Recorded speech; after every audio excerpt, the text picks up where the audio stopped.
अलग पल्स होती थी, उसकी भी अपनी एक अलग टाइमिंग होती थी। वो एक हकला उलझ गया उसके ऊपर, सही कह ना, वो गया घर से निकला, कुछ काम याद रह गया उसको, तो वो मार्केट में से उसे सिक्का डाला, फोन लगाया घर पे बीवी को, बोले सुधा, घर पे फोन कट गया। 15 की कुल पल्स थी, फिर कट गया, फिर डाला सिक्का, फिर नंबर लगाया, बोले सुधा, घर पे फिर फोन कट गया। अब अगले ने गुस्से में, टाइमिंग देखना आप कितनी खतरनाक, अगले ने सिक्का डाला, नंबर लगा, धड़ धड़ धड़ धड़ धड़, और गुस्से में बोला, बोले सुधा, घर पे दूध रख के आया, दही जमा देना, समझी? तो सामने से आदमी बोला, बोले ये बात थारे घरे बोल, रंग नंबर पे क्यों चिल्ला रही है? ये टाइमिंग का खेल होता है, ये सब टाइमिंग का खेल होता है। तब पंक्तियां पढ़ता हूं कि मेरी खामोशी को मेरी कमजोरी मत समझना। एक पंक्ति से शुरुआत करना चाहता हूं, अब आप मुझे सुनने के लायक हो गए। इतनी मेहनत करने के बाद आदमी मेरे को सुनने के लायक सेट हो जाता है पूरी तरीके से। एक पंक्ति से शुरुआत करना चाहता हूं।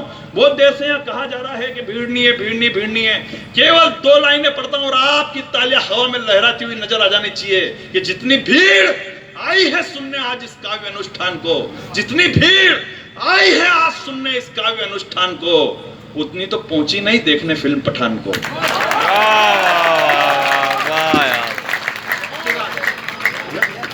आनंद हम माला ले आओ, बोले एक ही बार में ले आना जो भी है, और आप फिर एक अगली, अच्छा ऐसी पंक्तियां बहुत सारी आएगी, तो मैं इधर से यूं कर दूं, आप समझ लेना कि हाँ माला पहन ली मैंने। क्या होता है कि माला जब ले वो आता नहीं, राम बाबू को तो फिर मालूम है, मेरी तो आदत है। अच्छा इधर से आई, उधर से गई थी, इधर से आगे, कोई बात नहीं, बढ़िया। ये हटा दो, बांसुड़ा कोई आने वाला ही नहीं है, कोई वाली क्या जबरदस्ती फंसा रखा है, काहे के लिए लगा रखा, काहे के लिए लगा रखा, मेरे ये समझ नहीं आया। अच्छा जितने भी बड़े अतिथि आए उनके लिए लगा रखा, बताओ। बहुत बढ़िया, आप भी बैठ जाओ, आ जाओ, बहुत बढ़िया। गुप्ता जी है ना, आप चाहो तो बोले यहीं बैठ जाओ, क्योंकि ऐसी पंक्तियां और आएगी अभी। बार बार नीचे से आएंगे, नहीं कोई बात। अच्छा होटल इनका ही, अरे फिर तो आप आए बैठिए, कोई बात नहीं, बढ़िया, मेरे को नहीं मान। अरे वाह, आपकी होटल बहुत कमाल की है सर, और मैं अगली बार भी आया तो वहीं रुकूंगा। हमेशा, अरे हमेशा की तो नहीं कह सकता, अगली बार की तो मैं कहूँगा, लेकिन मैं बहुत बढ़िया, एक बार इनके लिए भी ताली बजा दो। इन्होंने जो मेरी लाइन भूला ही नहीं कि मैं कहाँ था। भगवान की सौगंध, मैंने कहा ना अपना हिंदुस्तान में हो जाता है, टाइमिंग का खेल होता है, और मेरा सब काम टाइमिंग का ही है। लेकिन एक पंक्ति से शुरुआत करना चाहता हूँ, एक टिप्पणी से शुरुआत करना चाहता हूँ। आप बहुत बढ़िया सुन रहे हैं, मैं हर बार आया आता हूँ, आपका प्रेम मुझे मिलता है, भोपाल वालों का प्रेम मुझे मिलता है। एक टिप्पणी से शुरुआत करना चाहता हूँ। मैं अभी राजस्थान के कवि सम्मेलन करने के लिए गया था, कपासन के पास में, तो वहाँ कवि सम्मेलन से पहले मैंने एक राजस्थानी व्यक्ति से उतर के ऐसे ही पूछ लिया, मैंने कहा बंबई के अंदर एक हीरो है रणवीर सिंह, उसने भी सारे कपड़े उतार दिए थे, आपको तो मालूम होगा, ये भाई तो ऐसी गर्दन लीला रही जैसे ऊपर का मुसट इसी ने खोला था, जैसे गर्दन लीला रही जैसे वही खड़ा हुआ था। मतलब मैंने वो कपड़ा उतार दिया था, उसने, मैंने उससे पूछा राजस्थानी से, मैंने कहा वो बंबई के अंदर एक हीरो रणवीर सिंह, उसने सारे कपड़े उतार दिए थे, पूरे हिंदुस्तान में हल्ला मच गया, तुम राजस्थान वालों को कोई फर्क नहीं पड़ा। तो उस राजस्थानी ने जो पलट कर जवाब दिया, मेरा सीना गर्व से चौड़ा हो गया। उसने जो जवाब दिया, आपकी तालियां उस बात पर उठे। उस राजस्थानी ने पलट कर जवाब दिया कि इन टटपूंजियों को हमने कभी हीरो माना ही नहीं।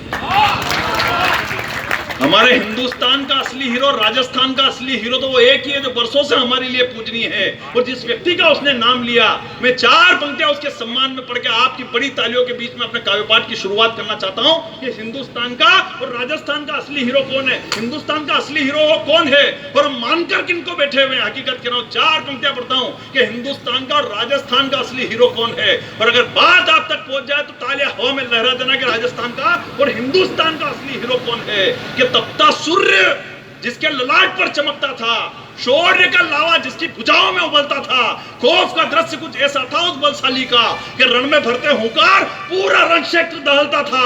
अरे महान काल के रूप में जिसकी फैली इतनी ख्याति थी, तलवारें जिसे छू न सकी वो राणा प्रताप की छाती थी।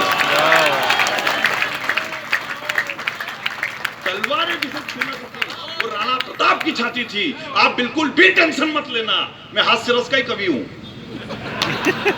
ये तो मैं बीच बीच में ऐसा करता रहूंगा, क्योंकि हमारे भिलवाड़ा के एक बड़े कवि राजेंद्र गोपाल जी व्यास, उन्होंने कहा है कि जिस तार के अंदर करंट नहीं होता है उस पर लोग चड्डी बनियान सुखा देते हैं। इसलिए मैं ये 2 ही काम बीच बीच में करता रहूंगा। प्रणाम करना चाहता हूँ, दोनों लाडली बहनें आ गई है, मैं इन्हें भी बहुत प्रणाम करता हूँ। आपने तो आज बहुत अच्छा करा, मैंने पहली बार सुना, मैं बहुत प्रणाम करता हूँ आपको। फर्स्ट इंप्रेशन लास्ट इंप्रेशन होता है। आज तो खैर दोनों श्रृंगार रस की कवियत्री है। यहाँ पे हमारे मंच पे क्या वीर रस की कवियत्रियां भी होती है, वो बड़ा खतरनाक मूड में आती है। वो एक वीर रस की कवियत्री का शादी हुई अभी, सुनना राम बाबू, आपको तो पता ही होगा, हमारे वीर रस की कवियत्री की एक शादी नहीं, अरे पता है उनका, हिंदुस्तान की सभी कवियत्रियां जानती हैं उनको, तो इसमें वो कौन सी बड़ी बात है, कवि सम्मेलन कराते तो जानते ही होंगे आप, उसमें आप वो पर्सनल क्यों जा रहे हो उसमें।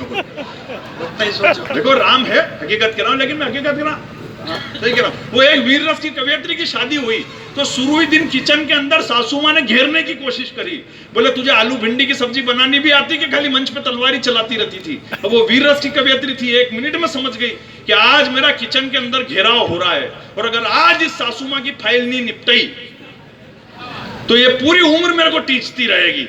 तो उन्होंने कहा चलो सासू मां किचन के अंदर आपको बताती हूँ कि आलू भिंडी की सब्जी कैसे बनती है। अब वो वीर रस की कवियत्री थी, हर रात लाखों की भीड़ को निपटा रही थी, सासू मां का लग रही उसके आगे, तो उसने अपनी स्टाइल में सुनाया आनंद लेना कि सुन ले रे सास, किचन के अंदर ले गई और उसने अपनी स्टाइल में बताया कि सुन ले रे सास कैसे बनेगी ये साग, सारी थ्योरी तुझे आज समझा कर ही मानूंगी। पहले काटे आलू फिर चीरी भिंडी, मैंने सारे ही मसालों को हिला कर ही डालूंगी, फिर जो लगेगी आग कैसी ये बनेगी साग, अपने ही हाथों से खिला कर ही जानूंगी। और बनी हुई साग पे जो जुबान हिलाई तूने, राम की कसम तो जुबान काट डालूंगी। उसके बाद सासू मां ने आज तक पूछने की हिम्मत नहीं करी कि तेरे को और कुछ भी बनाना आता है क्या। ये फर्स्ट इंप्रेशन लास्ट इंप्रेशन होता है, लेकिन आप आपने बहुत बढ़िया आपने सुनाया। हालांकि आप ज्यादा प्रेम मोहब्बत में उलझना भी मत, इस जमाने में मोहब्बत यूं ही नहीं बदनाम है। सुनना, 4 पंक्तियां पढ़ता हूं फिर उछल जाना कि इस जमाने में मोहब्बत यूं ही नहीं बदनाम है, सोचो क्या और होता क्या इसका यही तो अंजाम है। और वो लक्कर गले बोली थी कि तुम्हें चाहती बहुत हूं, वो लक्कर गले बोली थी कि तुम्हें चाहती बहुत हूं, मैं समझ ही नहीं पाया ये उसके रोज का काम है। ये अपने प्रेम मोहब्बत में ज्यादा उलझने की जरूरत नहीं, अपना आनंद लो कि मेरी खामोशी को मेरी कमजोरी मत समझना। आज यहाँ 3-4 आज तो महिलाएं भी हैं बैठी हुई है, और इतना मेकअप करने के बाद भी मुस्कुरा रही हैं, मेरी 7 पीढ़ियां आपकी आभारी रहेगी।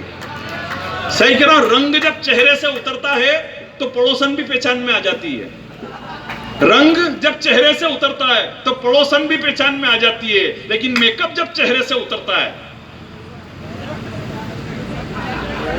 तो बीवी भी पहचान में नहीं आती है।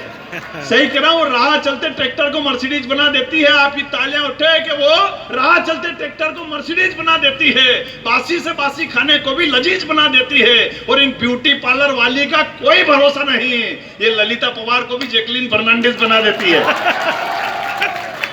आनंद है, प्रेम मोहब्बत वाली बात है। अपने क्या करना, ज्यादा लोड लगे, मैं खुद टेंशन में रहता हूँ। 15-15 दिन तक कवि सम्मेलन में घूमता फिरता हूँ। मेरी घरवाली मेरे से पूछती है कि आपको मेरी याद आती तो आप क्या करते हो। मैं तेरे पसंद की डेयरी मिल्क की चॉकलेट खा लेता हूँ। अब यही बात मैंने मेरी घरवाली से पूछ ली कि तेरे को मेरी याद आती तू क्या करती, बोले मैं ही आपकी पसंद की 30 नंबर की बीड़ी पी लेती हूँ।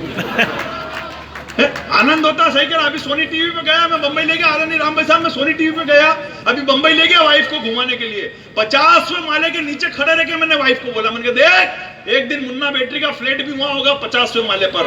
तो 2 मिनट सोचने के बाद बोली, इतनी ऊपर गैस की टंकी कौन तुम्हारे भाई जी ले जाएंगे। मतलब पत्नी का कोई मेंटेन नहीं, कुछ भी उठाकर जवाब दे दी। तब पंक्तियां पढ़ता हूं कि मेरी खामोशी को मेरी कमजोरी मत समझना है। जो टीवी पर गए ऐसे कोई और ऐसे नहीं जा सकते हैं। प्रणाम करना चाहता हूं, ये आप लोगों का प्रेम और मोहब्बत, तो जीवन में लक्ष्य बड़ा रखो। मैंने भी अपने जीवन में कई बार लक्ष्य बड़ा रखा है, तब जाके ऐसी मुकाम हासिल होता है। मैं तो हकीकत कह रहा हूं, बड़े लोग यहाँ बैठे हुए हैं, ये श्रमसी का कार्यक्रम है। आदरणीय सर यहाँ पे एक मिशन लेकर बैठे हुए हैं, एक उद्देश्य लेकर बैठे हुए हैं, एक लक्ष्य लेकर बैठे हुए हैं, इसलिए इतने सालों से कवि सम्मेलन यहाँ चल रहा है। आज वो किन परिस्थितियों में इस कवि सम्मेलन को कर रहे हैं मैं जानता हूँ अच्छी तरीके से। एक बार फिर राम बाबू के लिए एक बार आप ताली बजा सकते हैं कि इतने सालों से वो जीवन में लक्ष्य बड़ा होना चाहिए। मैंने भी जीवन में कई बार लक्ष्य रखा। मेरे तो एक शादीशुदा मित्र को एक कुंवारी लड़की